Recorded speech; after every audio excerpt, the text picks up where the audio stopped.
We've truly entered a unique era in women's sports. I know I wrote about a similar subject not too long ago, but recent events have forced me to circle back and really emphasize how far we've come.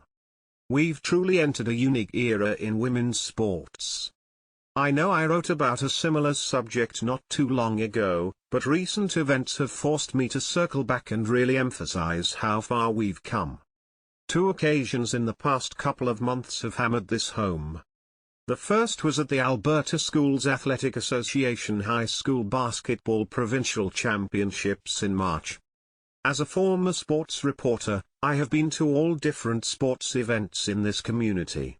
Very few events over the past 8 years drew the type of crowds that came out to the 4A High School Basketball Championships, but it was why they were there. Delaney Gibb, a guard for the Raymond Comets and a member of Canada's U18 national team, brought so many people out to the games over 3 days. I should know, I worked the gate for all 3 days of the tournament, and when I asked person after person why they were coming out, so many replied, "Here to see the girl from Raymond."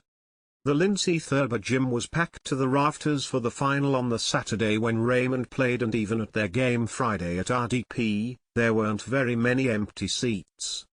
Gibbs' story is just one small puzzle piece of the overall success and impact women's sports is having, and another basketball event last weekend was the icing on the cake. An exhibition game between the Los Angeles Sparks and Seattle Storm drew more than 16,000 people to Rogers Place in Edmonton. Canada's Kian Nurse suited up for the Sparks and drew a significant ovation from the fans when introduced. "I was nervous before, in all honesty," Nurse told the Canadian Press post-game. "That's a lot people, and I spent a lot of time building my career here in Canada, from the jump all the way through high school. And to be in an arena that is filled for a WNBA game on Canadian soil is not something you put on your dream board as a kid. So to be in this situation now, to see how things have changed, and how it's propelling women's sports forward, and particularly in Canada, it's really, really special. And to further emphasize how far the women's game has reached, the cheers for what should have been a lesser-known star spoke volumes to me."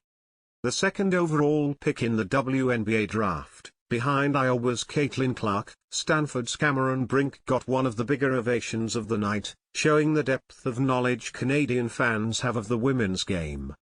That's a minor anecdote because the competitiveness of the game and the talent of these stars should not be understated. It wasn't a night where the stars played a few minutes at half pace and then checked out for a third stringer. The stars played, they balled out and pushed the pace and played hard defense all night long.